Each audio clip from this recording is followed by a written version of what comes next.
Perfect. Got it. Awesome. Awesome. And I apologize, my voice is still recovering a little bit, but you know, just life, you gotta roll with the punches. So I guess before we get started, I think everybody's here, so we might as well just do some introductions. I guess I'll go first. I'm Marcell, I'm the magician. So I'll be doing magic today, I guess. Really? Yeah, that's the plan. John, I don't know if you want to introduce yourself first real quick. Sure. My name's John. I run a company called Mini Exhibitions. Went to high school with Amanda. That's how I met Marcell. We do virtual events for remote teams. I know a few folks here. For the folks I don't know, nice to meet you. Everyone else, hi, good to see you. Awesome. I guess Amanda, if you want to go, because we'll just go by degrees of freedom. Degrees of freedom. Yes. Hi, I'm Amanda. I am the magician's wife. And this is my dad. So very proud of Marcell here. And I know John from high school, so we go back way far. And I feel like right now, my life is just a series of setting John up with various family members and their entrepreneurial endeavors. Like I've tried to get John hooked up with Kati, and now I've got John hooked up with Marcell. Yeah. And there's your dad next to you. Oh yes, and this is my dad, Jen. Yeah. Hi. If we scream loud enough, Marcell will hear us. Yay. They're just in a room over. By the way, can you guys hear me okay? Is the audio fine? Yeah. Yep, audio's great. Awesome. I guess we can move on to other John. John. Sorry, is that me? Yep. I don't think there's another John. Yeah. Hey guys, sorry, I jumped on in the middle of that. I am John's business partner and friend, and I don't know. I recognize some of you, but hey, nice to meet everyone. Perfect. And then Rachel, I don't think we've met. Hey, I'm John's girlfriend.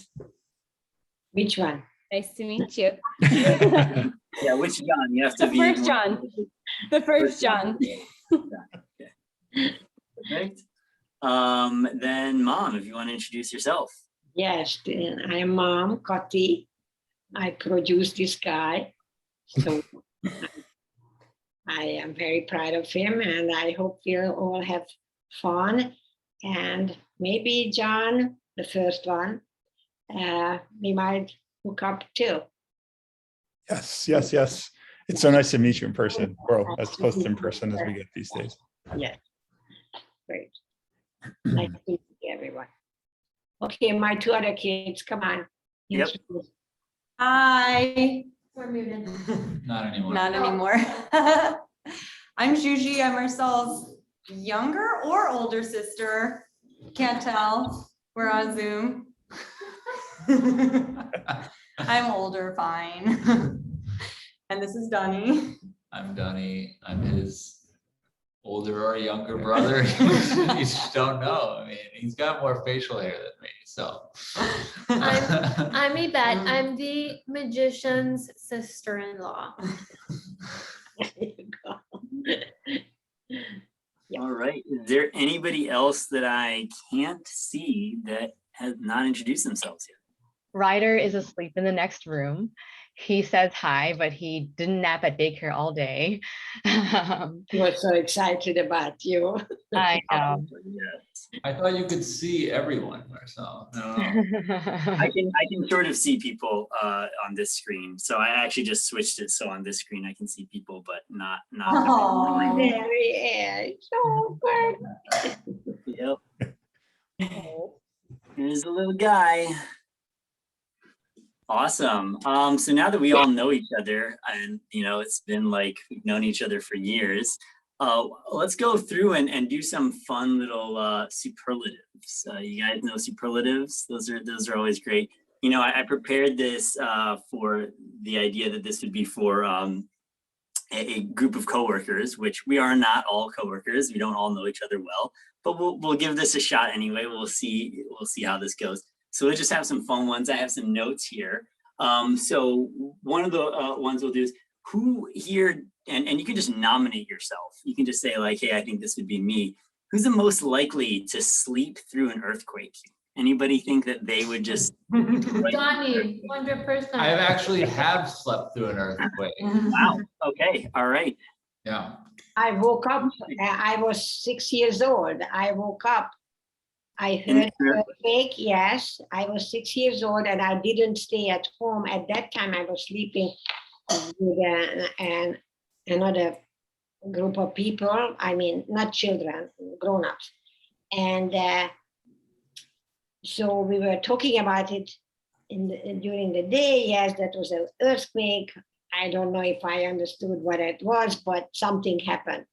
And that night, I went to bed asking, are we going to get another earthquake tonight or not? So that was the story about me, how fascinating. Yeah. I expected it would happen every night. Yeah. All right. Yeah. We all have some earthquake story, I'm sure, from somewhere. I actually did sleep through an earthquake when I was in Japan, but it was a very small earthquake, so it wasn't most people slept through it. But yeah, let's do another one. Who is the most likely to get addicted to Starbucks? You already I know. nominate Juji. She's been nominated. All right. Okay. Who is the most likely to win big in a casino? Any gamblers here? Anybody? Amanda? Amanda is volunteering. Well, babe, given we play poker almost every other Friday, I think I'm the gambler. You do play pretty frequently. All right. I mean, you're a gambling person, I guess. Like, if you could like name any card, or if you have a favorite card or anything like that. Not really a favorite card, something that I wouldn't be able to guess so easily, but just like name a card, any card in a deck of 52 cards, just not the jokers. That's boring. Okay, Queen of Hearts. The Queen of Hearts. Okay, and why did you pick the Queen of Hearts? Oh, well, there's this great game I love called Napoleon, which you taught us. Okay. And it is the most powerful card against the most powerful card. Yes, that is correct. If anybody else knows Napoleon, it's a fun game. If you don't, that's okay as well. But all right, Queen of Hearts is a good card. We'll just keep that in mind for later. Don't worry about it for now, but just mind. Think of other fun superlatives. Who's the best dancer here? Johnny. Johnny's getting more than one? No, you can't have more than one. Somebody else has to get one. Juji is good too. Eat that. We're all good in this family, but we I can nominate that. Everybody. Amanda is very good. Johnny is better than Very Johnny. good. Yvette is very good. Of course, I am the best, but We'll go with that. Awesome. Well, good. Just You're also the breaking most the ice. humble. Oh, yeah. Also the most humble. Perfect. It's good. It's always good to get to know people and things. And again, especially if this is like an office setting, be surprised to think about what other people say about yourself, maybe, or how different people view each other or learn something new about each other, like who plays the most poker and things like that. So I like to kick things off with that because, a lot of times these days, especially, we just get stuck in our routines. We just do the same thing over and over again. We don't get to like break out and do something more interesting. And the truth of the matter is that as humans, we are creatures of habit. We get into routines, we do them, and we just by inertia keep going and doing the same things over and over again. And that actually makes us very predictable. And this is always something that's been interesting to me, is how the mind works and how it's possible to predict what people do, and not just what they do on a day-to-day. Obviously, that's pretty easy because they have that routine, but how do they handle slight perturbations and how things change and modify based on just something changing and how people react to change. So just to try a quick little experiment here, Juji, if you could help me out with this one, actually. We're just going to do a little game here. First, I need you to spell something for me. So I'm going to spell it for you, and then I want you to say it out loud as well. So it's just going to be F-O-R-T. Can you say that? Fort. Yeah, but spell it out. Spell it out the way that I just did. F-O-R-T. Awesome. Now we're gonna roll with this a little bit further. We're gonna do something strange. I need you to do that 10 times fast. I'm gonna count with my hands, and you're just gonna go with this. You're just F-O-R-T, F-O-R-T, etc. Ready? And go. F-O-R-T, F-O-R-T, F-O-R-T, F-O-R-T, F-O-R-T, F-O-R-T, F-O-R-T, F-O-R-T, F-O-R-T, F-O-R-T, F-O-R-T. Perfect. Now, don't think too much about this. I want you to say the first word that comes to your mind for the next question. What do you use to eat cereal? Fork. Really? You use a fork? So as you can see, it's just a little bit of priming, and people will say things that make no sense. Obviously, you use a spoon to eat cereal, but I don't use anything because I don't eat cereal. Oh, you don't eat cereal. When one eats cereal, one uses a spoon, I would hope. I'm sure there's some Should have people just said spork. So anyway, so this is just an interesting way to see how we can confuse ourselves, right? You've probably all heard of optical illusions, but these are kind of mental shift illusions where subtle influences, or in this case, very not subtle influences, can really change the way that we behave. So let's put this to a little bit better of a test. We'll play a little game. Usually we'll keep going, just you and I on this one. We're gonna play a game. You can see here, I hope, on the table here, I have some X's and O's. We're gonna play a game of tic-tac-toe. Now, for those of you that are unfamiliar with it, tic-tac-toe, simple game. You're trying to get 3 in a row of your symbol, whether you're an X or an O.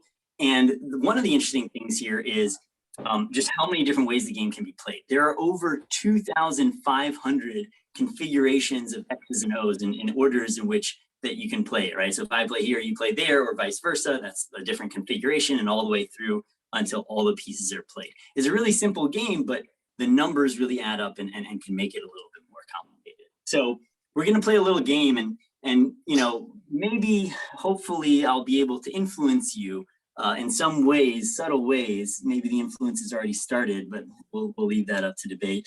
And see if I can make the game end in my favor. Okay. Now, I'm not that good at the game, so I'm actually going to give myself a slight advantage. I'm going to make the first move. So I'm just going to take one piece. I'll be the O's here, you can see, and I'm going to go in the middle. This happens to be a very strong move for those who are familiar with tic-tac-toe. But anyway, other than that, I don't necessarily want to influence you in any way. You can see the board there, right? This is the center. We've got the diagonal. This would be the upper right. I'm going to do it from your side, even though I'm looking at it backwards. The upper left, bottom right, and then you also have the centers as well. So you can, again, choose wherever you want. I don't want to influence you in any way. I do want you to try to win, though. That's really the only thing that I want from you. I want you to really do your best to win in this case. So where would you like to go? I feel like we have some good puzzlers here. Yeah. Lower left. Lower left. So that's down here. I'm trying to figure it out because it's left and right for you. Yeah. So this is the one that you wanted to go? Mm-hmm. That's right. Okay, perfect. So I'm just going to take one and whoops. These are held together by magnets, so I have to put it there. And I want to, preface this by saying this whole thing, the influence and all that, there's a little bit more art than science. So not everything always works out the way it's intended, but I'll give it a shot anyway. So now it's my turn, and I'm going to try and get you, obviously. I've played this game a little bit, so I'm going to move right up in the top center. So where would you like your next move to be? Bottom center. Bottom center. Okay, and you're sure about that, yeah? I mean, I'm pretty sure. All right, that's fair. I would say that's a good move. Obviously, you saw that I was trying to cut you off, but whatever, that's fine. But now I see you're also getting close to winning, and I've played this game a couple times, so I'm gonna go ahead and place mine just like that. And now it's your turn. And again, remember, I don't want to influence you, but do your best. You've lost. Oh, my goodness. We've already lost. I have faith. I have faith in Juji. I think she can prevent the loss. I think she can do it.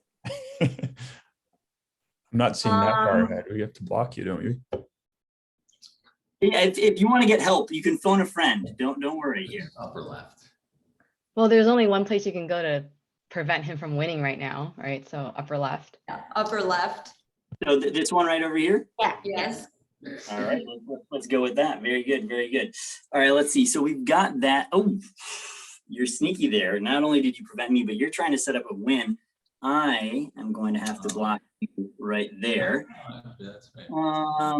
So now where would you like to go? Middle right. Middle right. Okay, got it. Perfect. We'll just go right there. Well, that doesn't leave many options for me.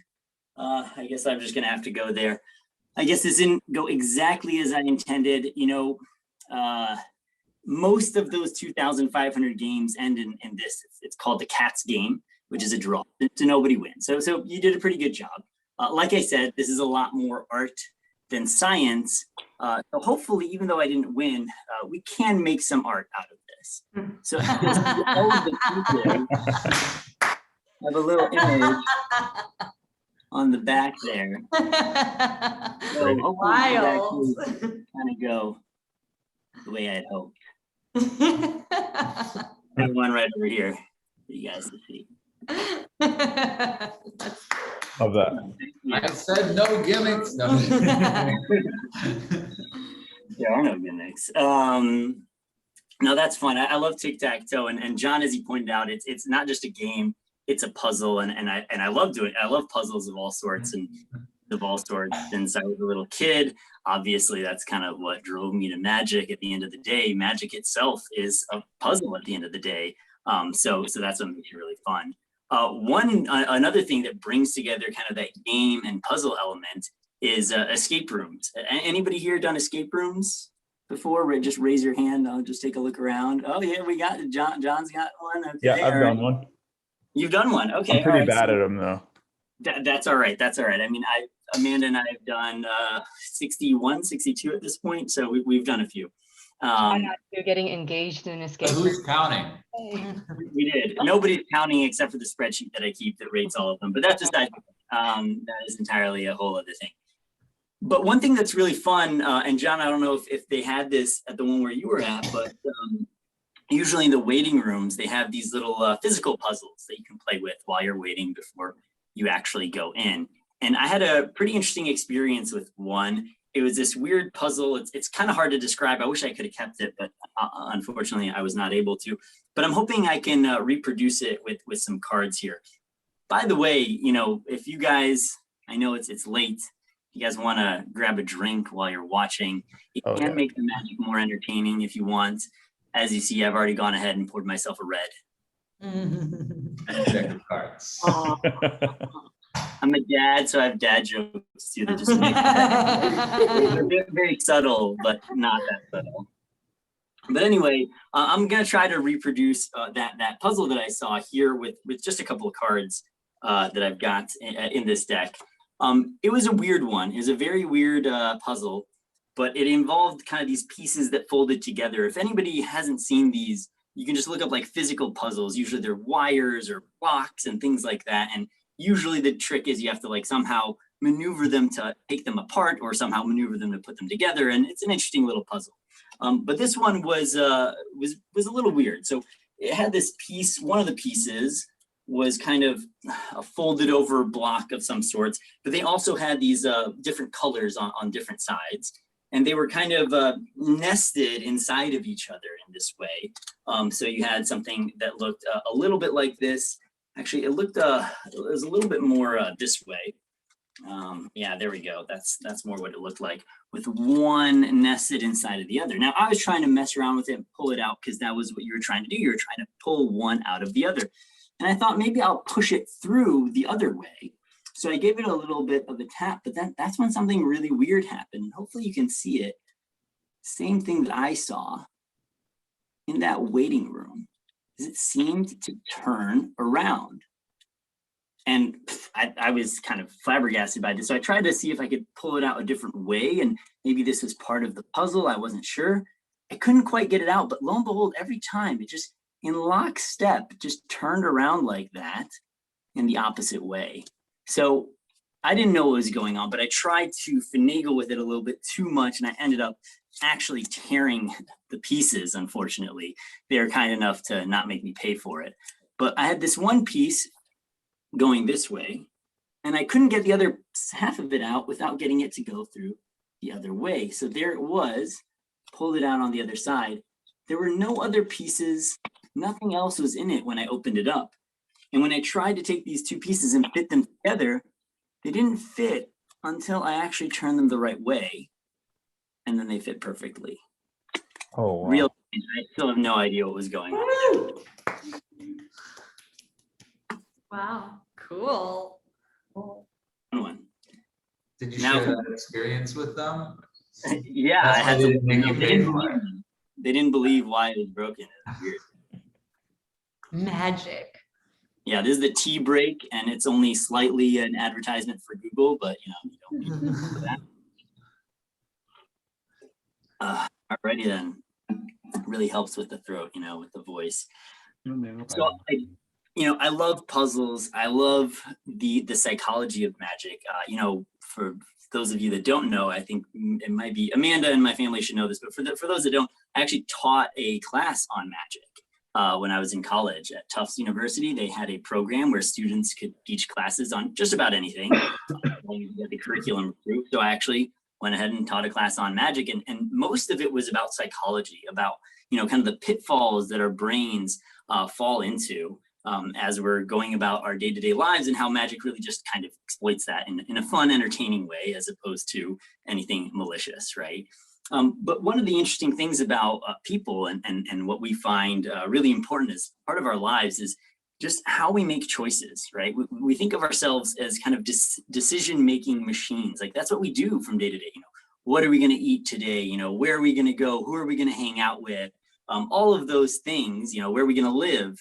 It seems like something that's very core to who we are, right? That makes our decisions make up who we are at the end of the day, right?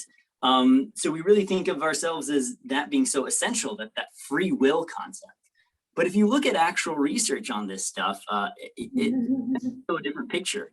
There was a study done where they took people and they gave them either a warm drink, like a coffee or a hot chocolate, or an iced drink, an iced tea or just iced water. And then they had them see if they would choose to cooperate or agree with an actor, right? And what they noticed that if you give somebody a warm drink in their hand, they are far more likely to agree with something that somebody's done, that somebody's asking of them to do, to cooperate or to donate money or to join a cause. And then if they had a cold drink in their hand. And this just blows our mind, right? We think, of course, no, if I'm going to join a cause, it's because it's something that I wanted to do. So how is it that this drink? And then what's also interesting is you ask them, well, why did you decide to join? And people will justify their answer with all sorts of reasons about, well, I've always been a fan of this cause, and this person seemed really nice, so I'm going to help them. And none of them mention a warm or cold drink in their hand. It's kind of mind-blowing. It's really interesting to see just how these subtle things can actually make a big difference. And you look at the research, obviously it's not 100%, not everybody has a warm drink or cold drink, but like 10-15% more just from a drink in their hand. So next time you're making a big decision, just check what's in your hand at the time. So anybody here have a coffee in the morning when they wake up? We got a couple people. All right. Okay, perfect. Sometimes a cold one, though. Okay. Anybody have a warm coffee in the morning? I have warm tea. Can I? That counts too. That's fine. Yeah. That's fine. Warm. All right. Perfect. Mom, actually, if you want to help out for this one, you can help out for this. I just have a few cards here. We'll worry about those in a second. And I have a sheet of paper here. Now, I want to know that these cards that I've just put down here, this is a prediction for the future. And in my hand, I have a few different words written down on a piece of paper. In fact, I have seven words written down on this piece of paper. Now, what I want you to do is just give me a number between 1 and 7. 6. 6. Okay. Any specific reason why you chose 6? Because I wanted to choose 7, but that was the last number, so I picked 6. And you don't think picking 6 had anything to do with the warm tea that you drank this morning? No, nothing to do with it. All right. Well, we'll take a look here and see how that plays out. So you picked 6. So I want you to see the words that are on this sheet of paper. And again, no funny business here. We've got 7 very different words. We have acid, dawn, and I'm reading these backwards, by the way. Foot, mend, hose, puma, and what's the last one? Wand. Okay. And you picked Puma is the warmest, right? sure, very, very warm, very warm. Now again, notice that if you had picked, 7, you would have had wand. If you had picked 5, you would have had hose. But in this case, you picked 6, right? So we're just going to go with that one. Now, I said I had a few cards here in my hand. I have actually 4 cards in my hand. Okay, and if you want to take a look, I have a P, I have a U, I have an M, and I have an A. Weird, the things that make us influence our decisions. What did you do to me? You drank the tea. Wow, Love that. that was amazing. Yeah. Ooh. Now, sometimes you got to get out of this space, right? We're just thinking about what does this mean for free will? Like, who am I? What do I do? What is the meaning of life here? So I like to get away from that as much as I can, as much as interesting as it is, but you want to get away from it a little bit. So I like to make sure I'm, doing something fun, playful, get my mind off of it. And so how many people here, I mean, obviously I know my family side, but who has kids here other than myself? Anybody else? Oh man, okay. Well, other than the grandparents here, I guess it's Rachel. Rachel does. Rachel. Oh, I didn't see. Okay, I have to flip between the different people. So okay, Rachel. So you know what kids are like. They kind of revitalize you, get your mind off of things, and just enjoy the small things in life, and that's awesome. That's great. The only issue sometimes with kids is they can mess things up a little bit for us every now and then. So actually, Rachel, if you could just, I have a card here. I picked a random card, just one that had a lot of white space on it. Name just a few things that are like household things that are in your house that would probably not be great to break, but also don't pick anything too hard because I'm going to try to draw this. Am I telling you? Yeah. You have to tell me. I have, Okay. yeah. TV. A TV. Okay, we'll draw a TV. I'll do my best job to draw a TV, but this TV is going to be from the 70s.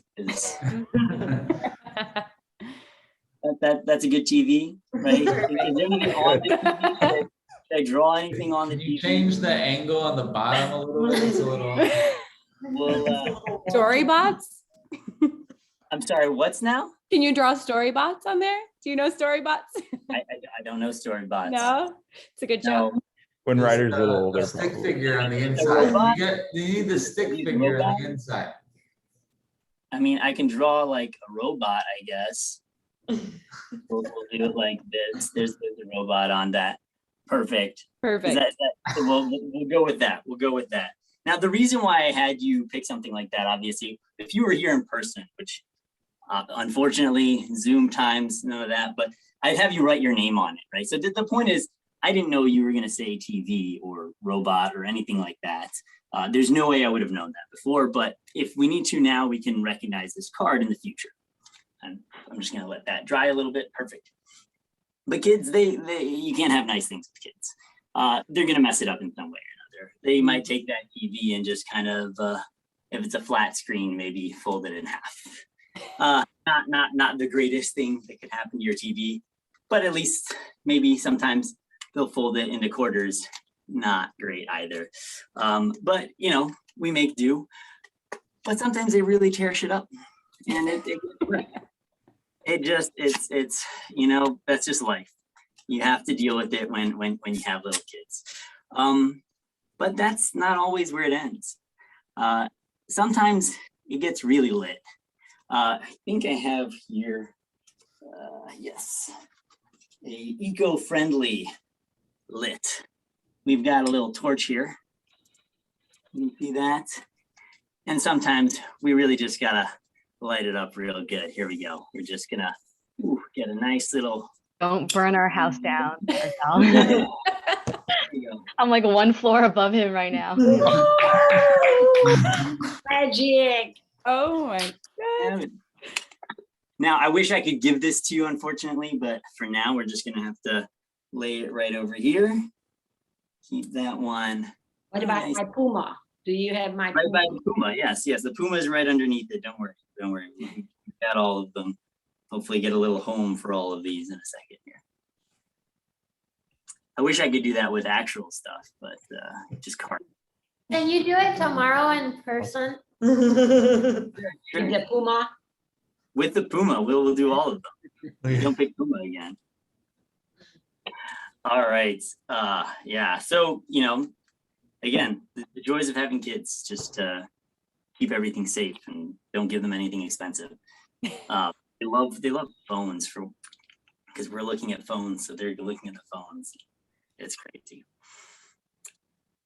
But yeah, so I mean, for those of you who don't know, I've been doing magic since I was in middle school. So it's been about almost 2 whole decades. It's been quite some time. And one of the most fun things I ever did was doing street performing in Chicago. Basically the summer before I went off to college, I decided this is the thing to do. David Blaine was huge, street magic was the thing. So I hit Michigan Avenue and I would start, you know, I'd have a hat with me, start showing card tricks, hoping to make some money. And after several hours of work, I usually ended with like a couple dollars. So very lucrative.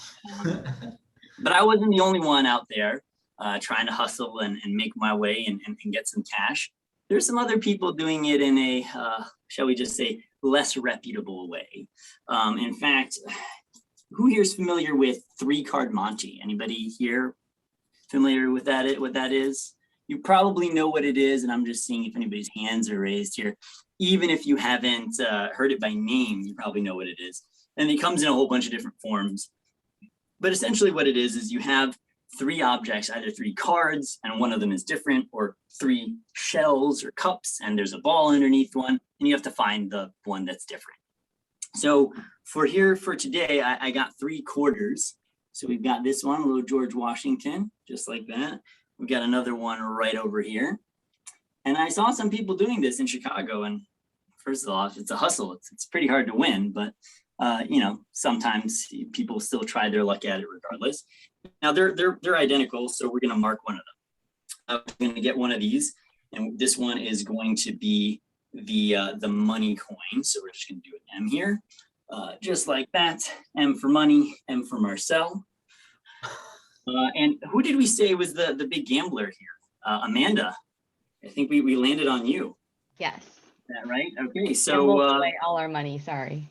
all of our money. So we're gonna try this out. And again, we got the M, we got nothing on this one, and nothing on this one. And I see the coins are small, but hopefully you can still see. We're gonna make the game. Normally, the way the game works is you try to find the M. So they would flip all of them over. You got the M there, there, and there, and you gotta watch carefully so that you don't miss where it goes. We're just gonna mix them around, nice and easy, just like this. No sneaky moves, nothing. But usually they get you on something that's easy at first. We'll make the game even easier. Don't find the M, find one of the coins that doesn't have it. So Amanda, pick one of the coins that you think does not have an M on Okay. This is like turning into a Monty Hall problem here. it. Yeah, this one, middle Okay. one. Yeah, let's do the middle one does not have the M on it. Middle one does not have the M on it. Let's see how you did. And there it is, no M. Very good. Very good job. Very good job. Of course, that's how they get you in. And this is another interesting one where usually they get you in with small stakes or even no stakes to give you a practice round like this. Everything changes once there's a little bit of money on the table here.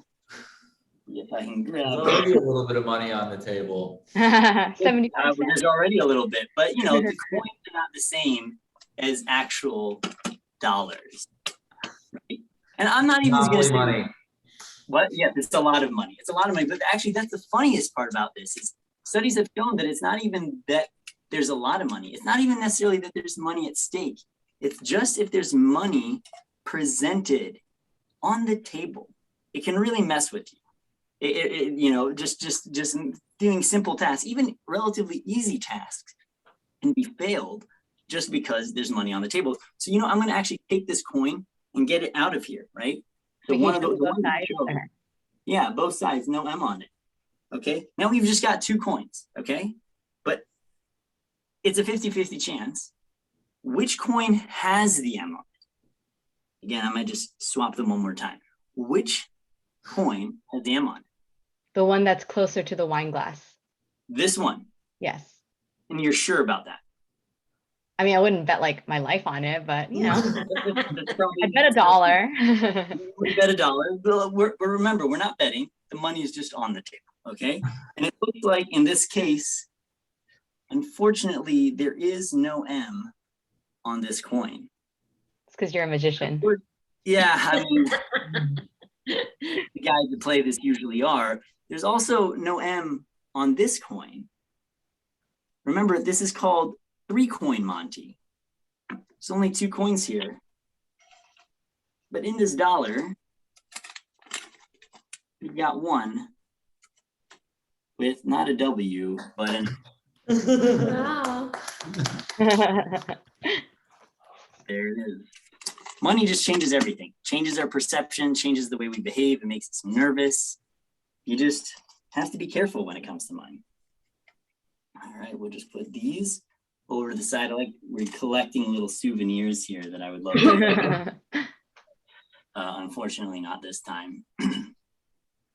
Awesome. Let's see. So Amanda, what did you do today? I was working most of the day. What did you end up doing? Well, you know, I went to a strip club without you knowing and stole $1 million. You know, the usual Thursday activities that I do. Gotcha. That makes sense. Perfect sense. By the way, can you guys, I don't know how well you guys can see this. There's a whole deck in here. Can you guys see that?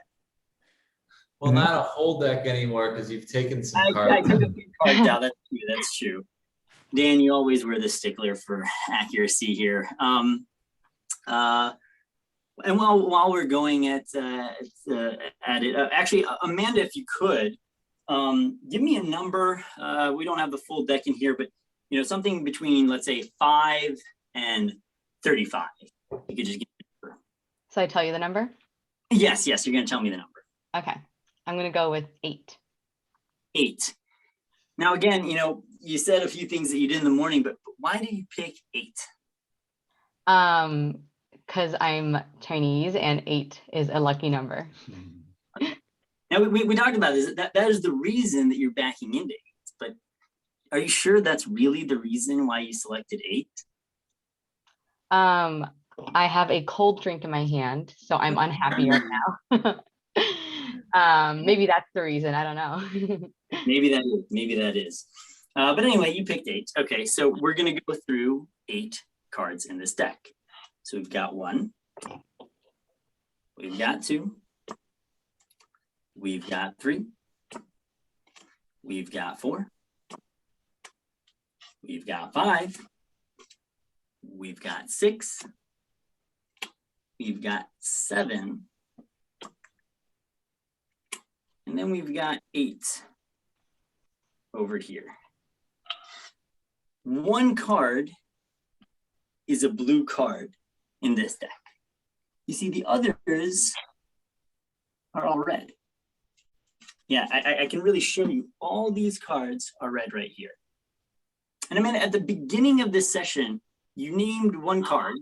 No. Not the Queen of Hearts. Cheers, guys. Wow. Wow. For the record, guys, I am not in on this. She just Yeah. happened to be the one that you guys picked for Wait, gambling. Why so. did you choose 35? Like why 5 to 35? Why not 52 or 50? Then we would have been here all day of me counting.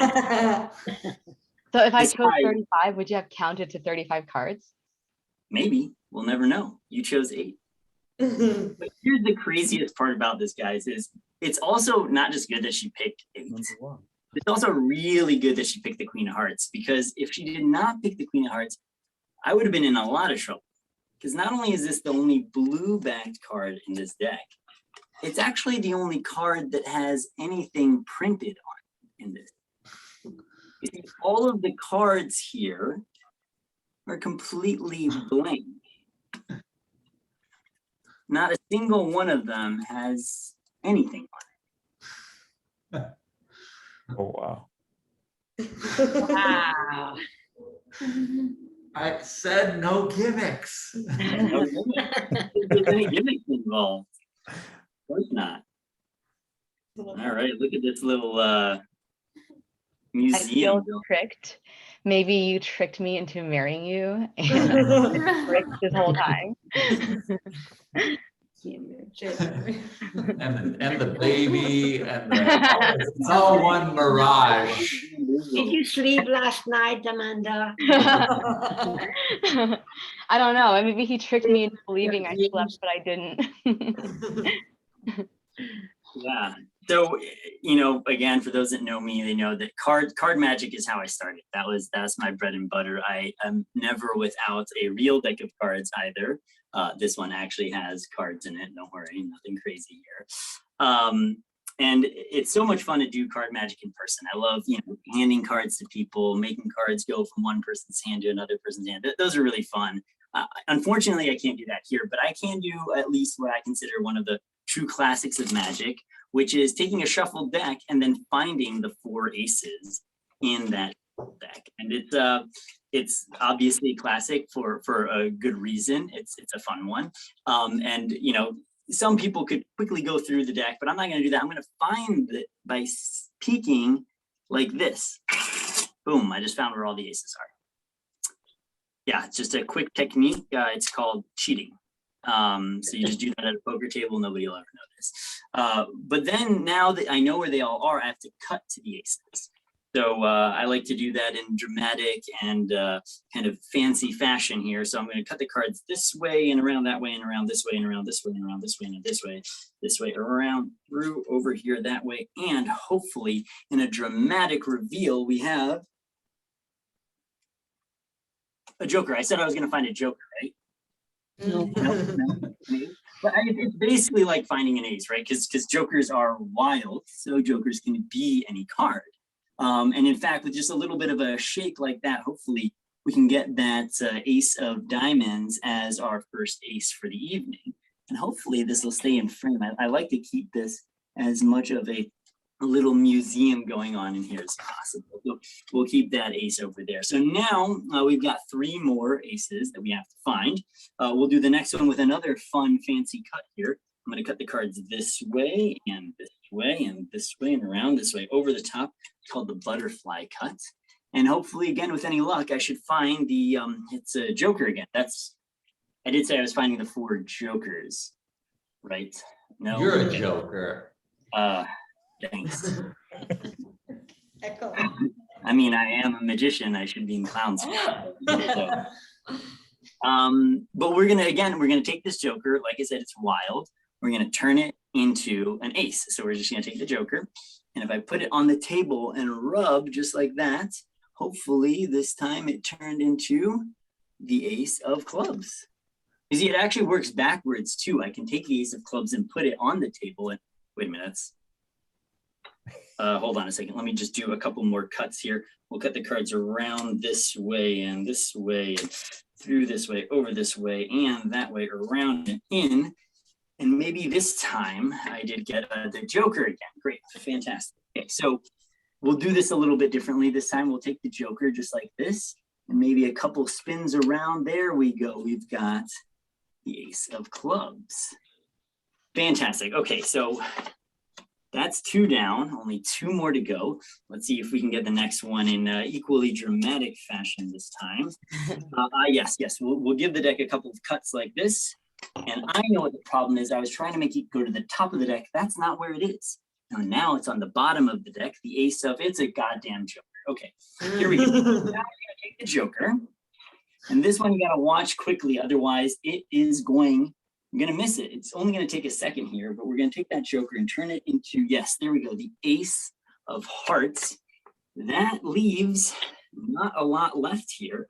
If we can just find the last one, that would be the ace of spades. Here we go. This time, no mistakes, no more jokers. One hand, I cut the cards this way and around this way, through this way, and hopefully one card popping out of the deck. Okay, so sometimes I make mistakes, but not tonight, not tonight. Here we go. Fantastic, thank you. Well, that was a lot of magic that we did today, and got a little bit of coins and cards and tic-tac-toe, because why not? Every magic act needs some tic-tac-toe. I know that it's tough being on Zoom all the time. We're always on our computers, we're always on our phones. But for this, this next trick, we're gonna need somebody's phone. So John, actually, if you could help me out on this one, John Stilling, we'll go with John Stilling here. If you could just pick up your phone. Yeah, perfect. One thing that's really cool, at least about being connected on the internet all the time, is we have all the world's information available at our fingertips all the time.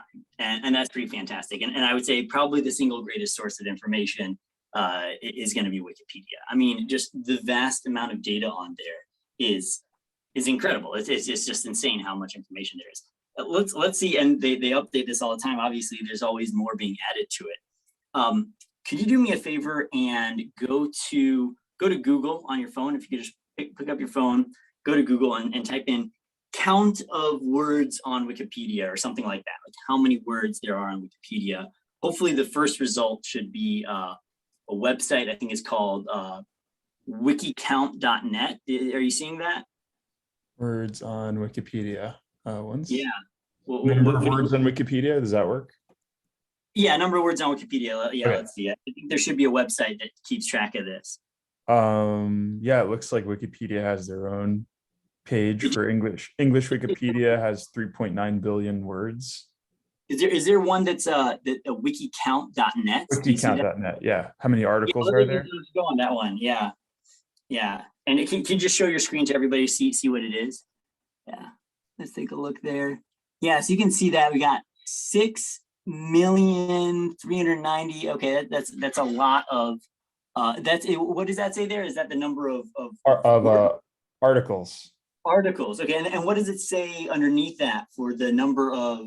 I think it's the average words per article. Yep, 1,045 words per article. 1,045. 1045. Is that right? That's right. Okay, cool. So we got 1,045 and multiply that by roughly, what was it? 6.1 million?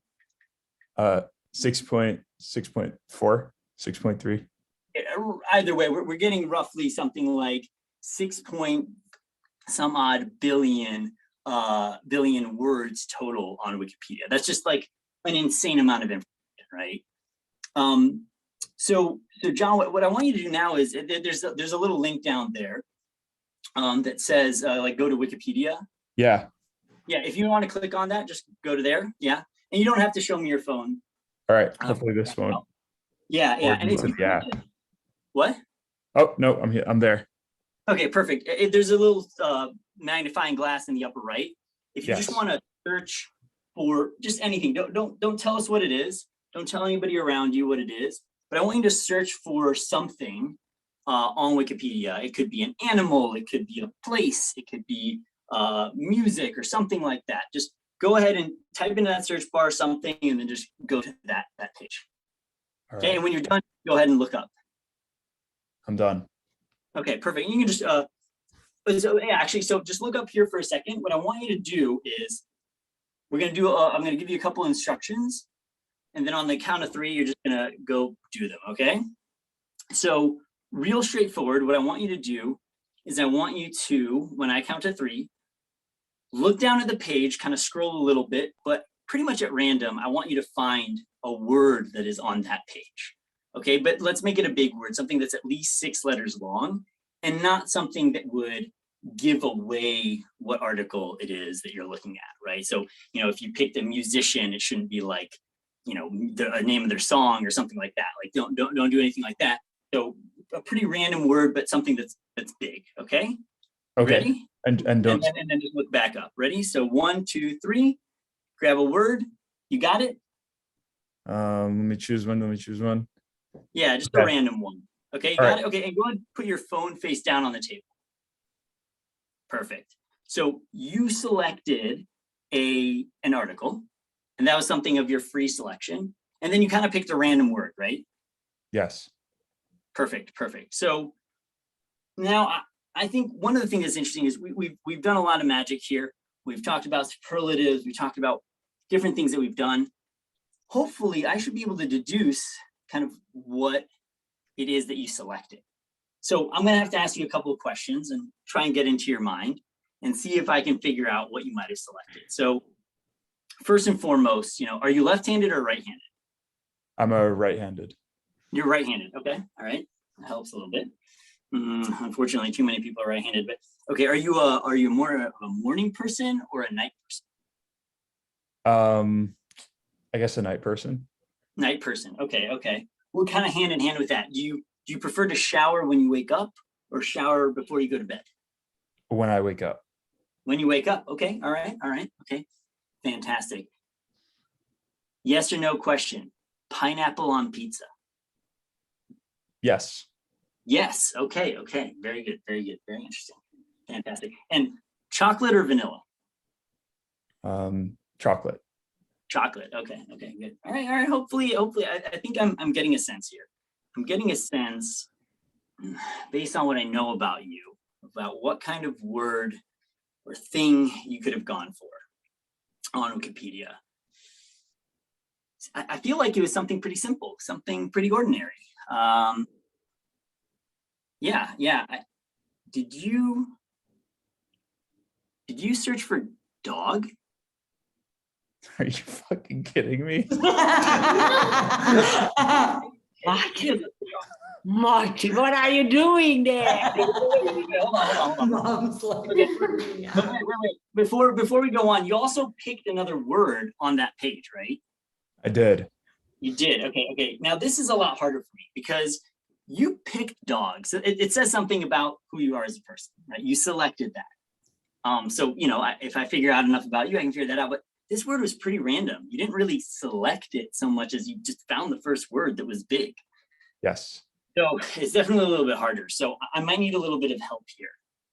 What was the first letter of the word that you saw? D. D. Oh, that's tough. A D. And you're sure you have the word. You're certain about it. Yeah. You remember seeing it, right? I think so. Was the word different? This is ridiculous. It was.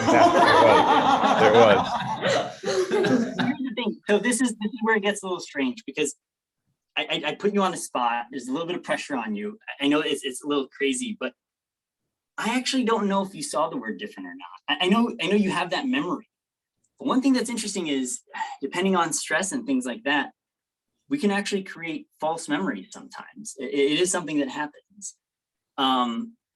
And sometimes, we're certain about something that happened in our past, and you guys can look up research on this. False memories are really a thing. I don't think the word different is on that page. I want you to pick up your phone, turn it over. It should be right there. You were just looking at it. Do you see the word different there? And this can take a second. It should be right there. You don't.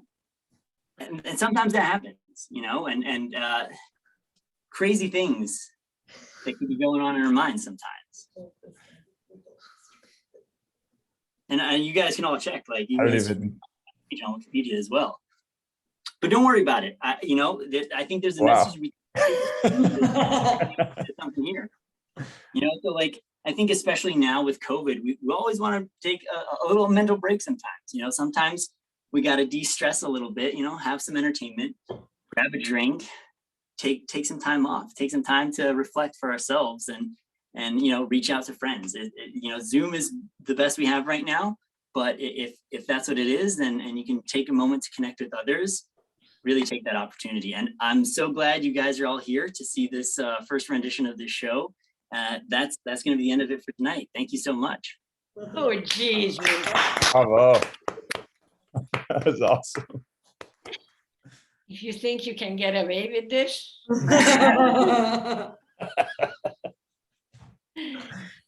Oh. What did And one thing, and John, we hadn't talked about this before, but and if you guys want, I did plan that I would also teach a simple magic trick at the end of this, as well as answer questions people have about me and magic, if that's something that people are interested in. The one thing I will say is that if you want to learn a magic trick, it does require that you have a deck of cards with you. If you don't, we can leave that for another time, or the people that do have a deck of cards at home, I will show the trick first and then teach it to everybody. It's up to you guys if anybody does have that, but I know we hadn't discussed that before, ahead of time, John, but for if this were something that we were going to do for a client or something like that, then yeah, sending them all a deck of cards ahead of time would be probably a prerequisite there. Yeah, I think that sounds great. I think I do have one actually. Let me. Awesome. We'll do this one. Nice and simple. There we go. I don't know if anybody else has some. Oh, these are really crusty. All right. Yeah, it doesn't really matter. We're not even going to use the full deck. If you want to just deal out 21 cards into a pile in front of you.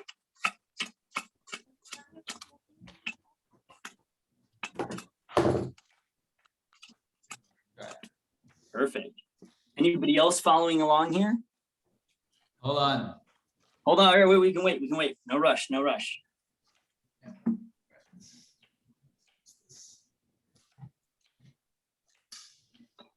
All right, so we're just dealing 21 cards onto the deck. Cards. And you can get rid of the not 21 cards. We're going to take 21 cards and hang on to those.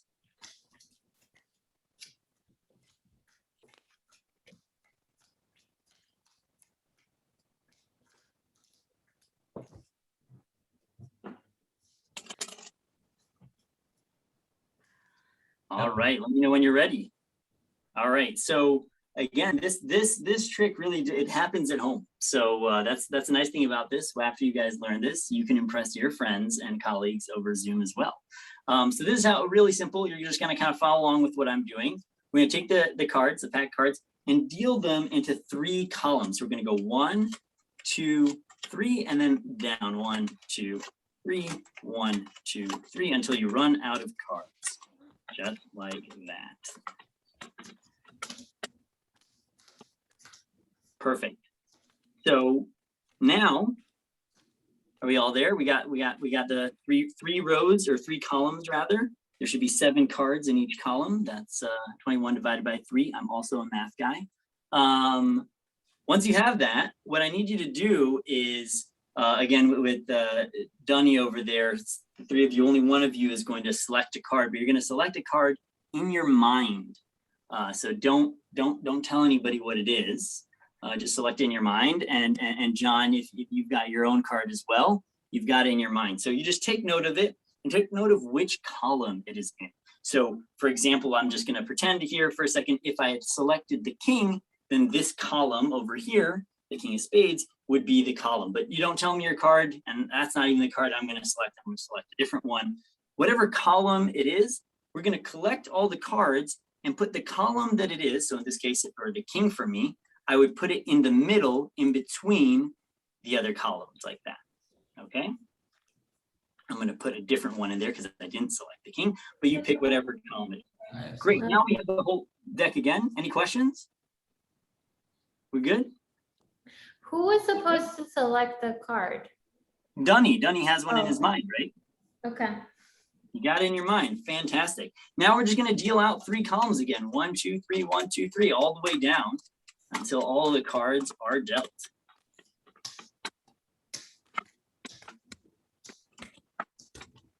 Fantastic. Now you still remember what that card is, right, Dunny? Right, John? You still have the card in your mind? Mhm. Fantastic. Now, it may be in the same column at this point. It may be in a different column at this point. I don't know. But we're going to just do the same thing again. Whichever column the card you're thinking of is in, we're going to take the cards, collect them, and put the column that it's in and put it right into the middle between the other stacks. And we're going to do this one final time because third time is the charm.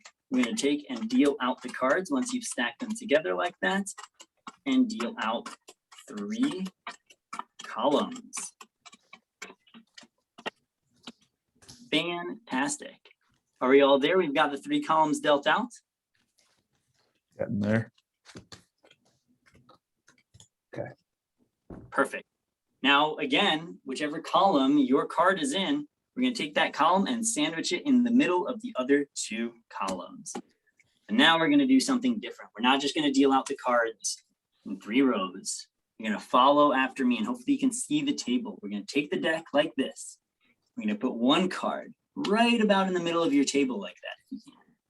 The next card is going to go across it like this. I'm going to make a little plus sign.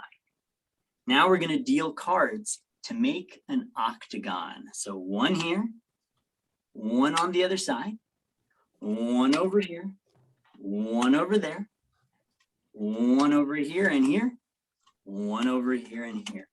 So now we have an octagon with a little plus sign in the middle of it. We got that? Take the remainder of the cards and put them onto the plus sign like that. Wave your hand magically and mystically over the pack.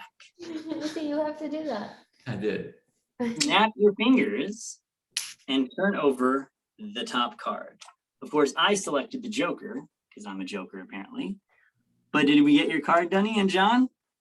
Good. Fantastic. We There got it it. is. Damn, that's awesome. That's it. Is there another version of this where you stack the cards at the end? Like you stack them one higher, one lower, one higher, one lower, and then you hit the deck and you pop one out and that's the card? That could also be a version of this. So I'm going to teach it so then you can figure out how you like your favorite presentation. I like the octagon one because an octagon is an awesome shape, but the reveal actually is up to you on how you want to do it.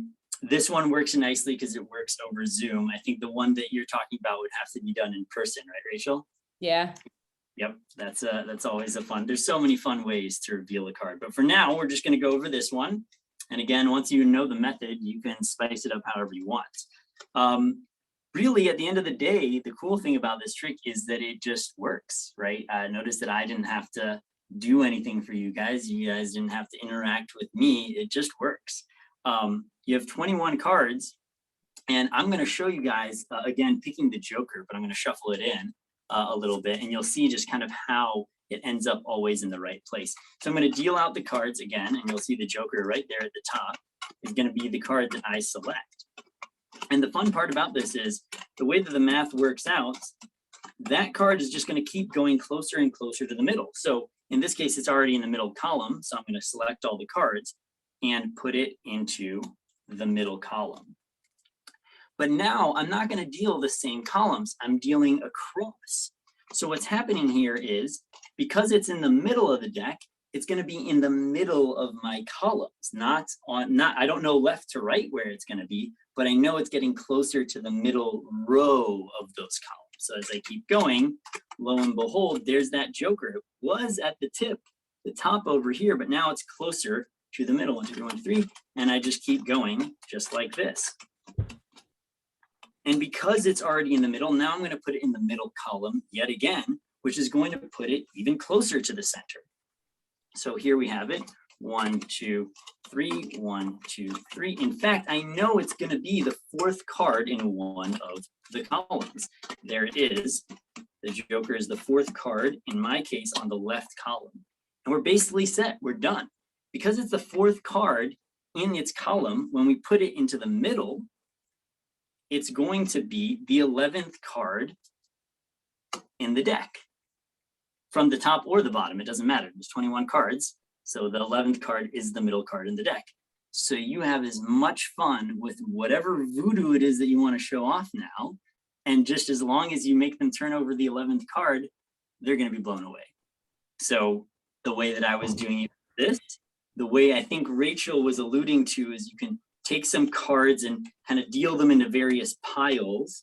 And as long as the 11th card, I'll just kind of show it, at the end of the day, ends up at the bottom of the pile. You can actually have somebody, if you're doing this in person, hold on to the cards like this. They don't know the joker's there, but you've counted it out in whatever way you want.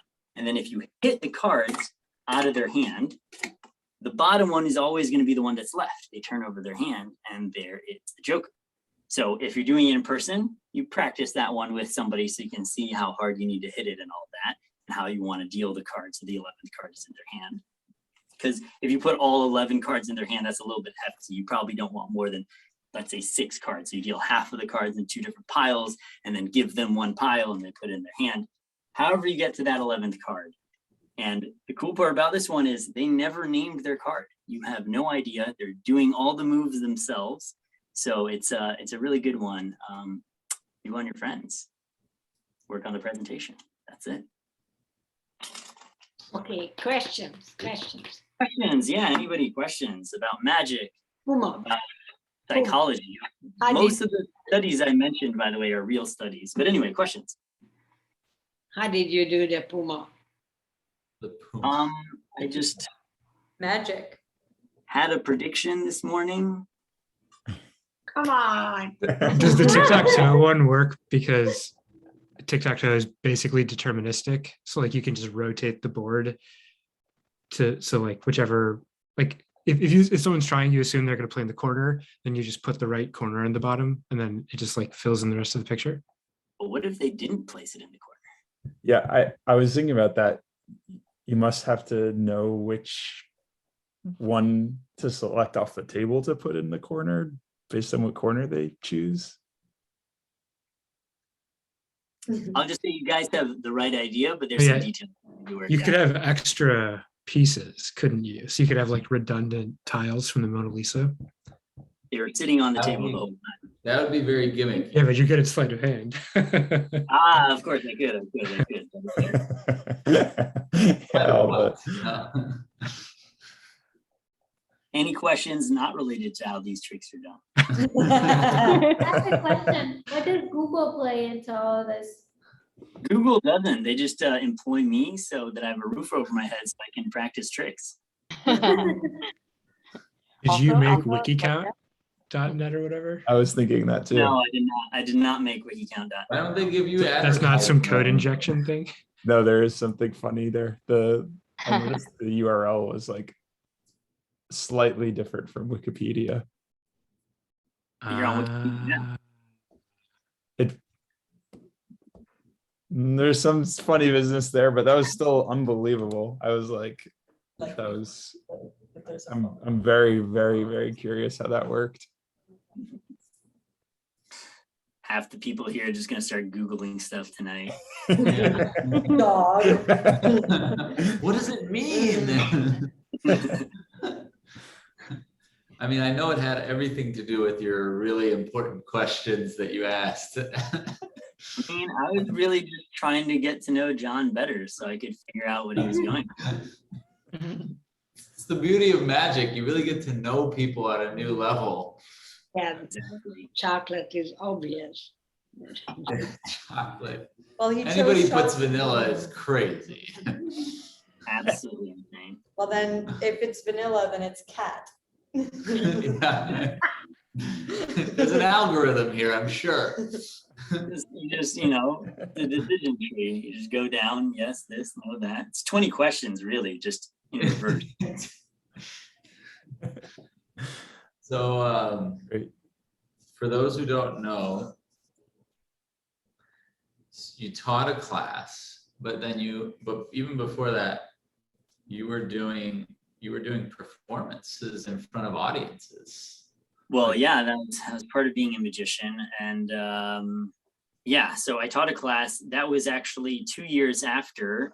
So I said I did street magic in Chicago. 100% true. The stories are all true in this, and everything I've said. And interestingly enough, back then when I was performing, I had a business card, obviously, as any good magician would.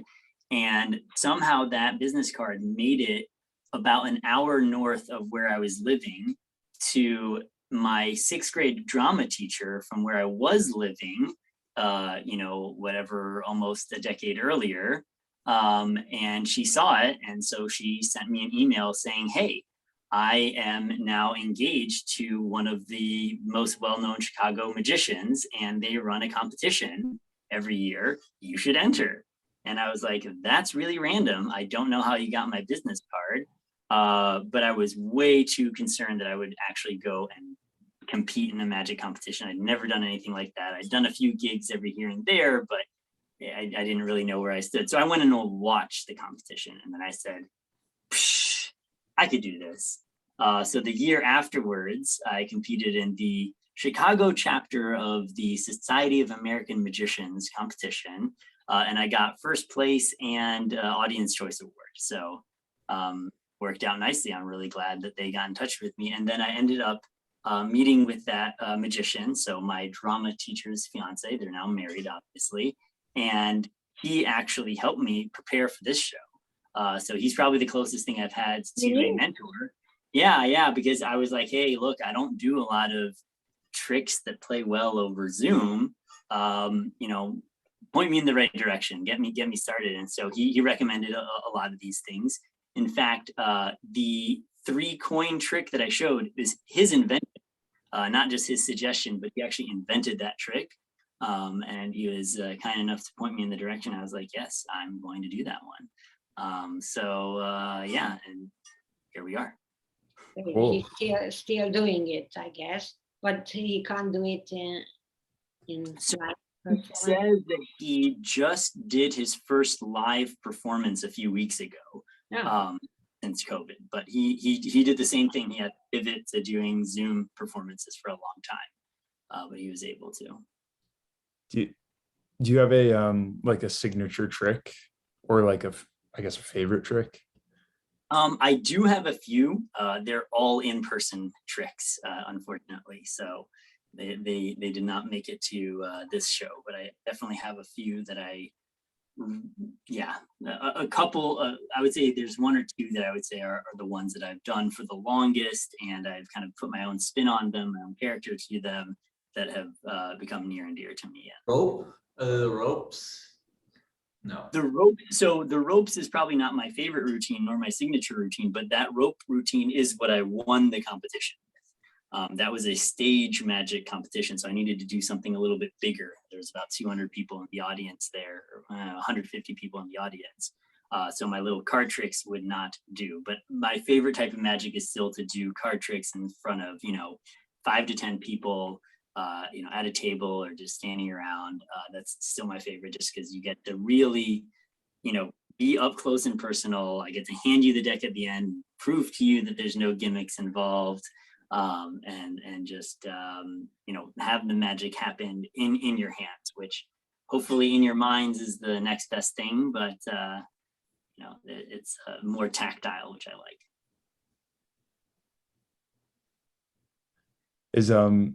Is the distinction between magic and illusions like a meaningful one in the magic community?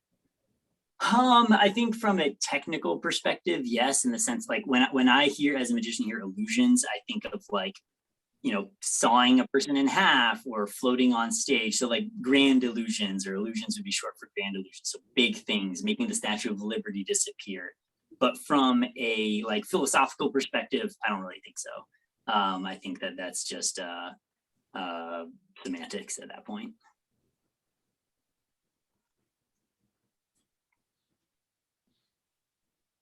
Who are the people that were popular back when you were in high school still kind of the famous people, or have there risen new celebrities in this That's a good question. I rarely really followed the celebrities, but I think they have changed. There with a few exceptions. Like David Copperfield doesn't perform anymore. Lance Burton, well, I mean, he was already an old timer when I was in high school. I mean, David Copperfield a little bit as well. Actually, David Copperfield does perform in Vegas. He just doesn't do TV performances anymore. So, fun fact, David Copperfield is coming to speak at Microsoft later this month. No way. And I thought of you and I was like, should I get Marcell tickets to this? I mean, if you want to, let me know. Promise, why wouldn't? You guys Always can have a fun. think about it. Yeah. Well, it is a virtual meeting, but yeah. Right. Yeah. Check it out. No reason why not to. October 28th. So if you're interested, let me know and I'll sign you up. Let's do it. Let's do it. Send you an email on it. Yeah. Invite. Put it Yeah, on my it's on my calendar. I'll ping you when I get around to it. Yes. What other good mention? Oh, so David Blaine, he still does stuff a bit, but there's now a new new TV show. It's on Netflix called Magic for Humans. Really quirky guy. I don't remember his name. Really funny magician. Has some like really like offbeat humor inside of his magic. So if you're interested, that's definitely one I would recommend. Oh, And Chrissy. then Penn and Teller, who are like ancient at this point, but they were huge. They were big in like the 80s, and they're still like performing in Vegas. And they have a TV show called Fool Us, where they invite other magicians to try to fool them. It's like a game show where it's like if you fool Penn and Teller, you win an opportunity to perform with them in Vegas. So it's a super fun show because you get to see all sorts of magicians and you get to see how Penn and Teller interact with them. So those are the ones I've been keeping up with as of now. Cardi B talks about Chris Angels in one of her rap lines. So, you get a shout out from Cardi B, you've made it. Doesn't Chris Angel get a lot? Isn't Chris Angel what? That guy was I feel like Chris Angel gets like a lot of hate or something for being Weird. super He's cheesy. got a style. Let's just put it that way. Rachel and I watched some Magic for Humans, and your recommendation was really good. Oh yeah. Glad you liked it. Yeah, it's definitely a new take on even for magicians. His humor is eccentric, and magicians are known for being a little out there. So yeah, With lots of dad jokes. like even weirder than that. Like he has this whole segment called Trick Questions. And his trick questions is he shows you a trick and then asks you a question. And they have nothing to do with each other. And the question is always something wildly absurd and just like, huh? And then they freeze frame on this poor person's face that they're trying to process what the question even means.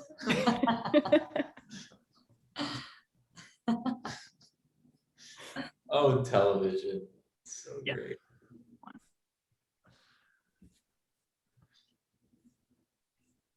Thank you.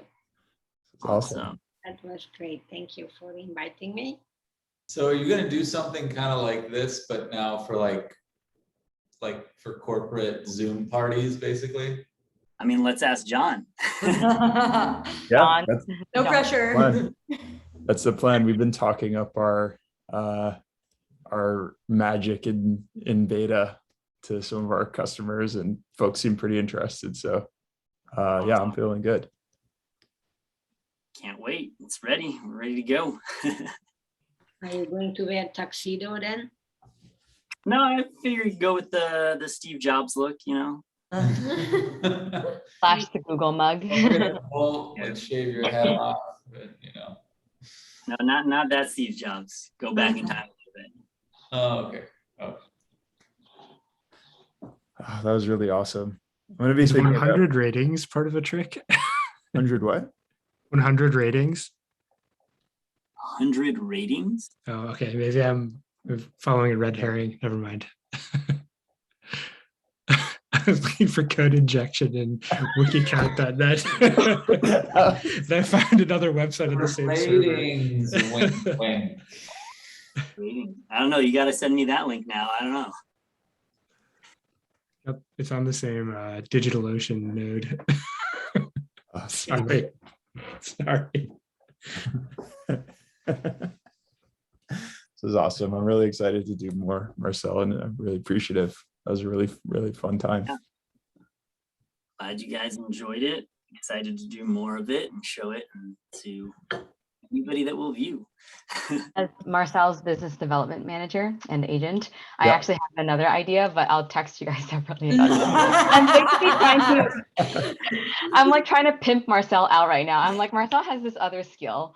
Actually, I'll just say it right now. I mean, like the thought was, so he's created escape rooms before. Cool. As mentioned before, like we've done jointly 61 escape rooms, right? We got engaged in an escape room, and Marcel's also created escape rooms for his like coworkers and all that. So I was like, oh, you should tell John, like you could create digital escape rooms for these corporate events. So yeah, it's a great idea. We should definitely talk more about that. Awesome. Yeah. Really awesome, Marcel. Thanks, guys. Bravo. I wait to see it in person tomorrow. The whole thing. I see you at the poker table. Yeah. Wait, does that mean we get to go gambling tomorrow, Amanda? Like I'm down to play Texas Hold'em literally any day, all day, any hour. So yes, if you're down, like I will absolutely play Texas Hold'em. I promise I won't deal. Yeah. I've heard better. All right, guys. I didn't Bye, promise I everyone. wouldn't cheat. All right, guys, take care. Thanks so much. And John will be in touch, both Johns, and figure out what the next steps are. Super excited. Bye. Awesome. Great to Thanks, meet you. Marcel. Nice to meet Meet everyone. everybody, everybody. and see Proud of everyone. you, Marcel. Marcel. Amazing job, Marcel. Bye-bye. Guys, Bye.